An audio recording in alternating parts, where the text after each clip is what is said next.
কি বলবো, আমি নিজে ভাষা হারিয়ে ফেলছি। উনি আমারে ইমোতে কয়েকদিন ছবি পাঠিয়েছিল। তা আমারে আল্লাহ এমন এমন বিবেক দিছে যে আমি মানুষের কষ্ট জিনিসটা আমার সহ্য হয় না। যেই জায়গায় হোক না কেন, বাংলাদেশের যে কোনো প্রান্তে হোক, আমি মানুষের যখন কষ্টগুলি যখন চোখের সামনে আসে তখন আমার কাছে খুব খারাপ লাগে। একটা জিনিস হচ্ছে যে মানুষের প্রতি এই যে ভালোবাসা, মানুষের প্রতি মহব্বত, এগুলি আল্লাহ তাআলাই সৃষ্টি করছেন, আল্লাহ তাআলা মানুষের ভিতরে দিয়ে দিছেন, কিন্তু আমরা মানুষকে ভালোবাসতে জানি না। এই দিনাজপুর এলাকায় বহু প্রভাবশালী ব্যক্তি আছে, হাজার হাজার লক্ষ লক্ষ কোটি কোটি টাকার মালিক।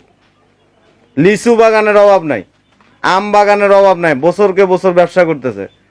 অথচ এই দিনাজপুর এলাকায় একজন ব্যক্তি বিছনায় আজকে 10টা বছর শুয়ে আছে, 10টা বছর কষ্টে জীবনযাপন করতেছে, চোখের পানি ফালাচ্ছে, দেখার মতো কেউই নাই।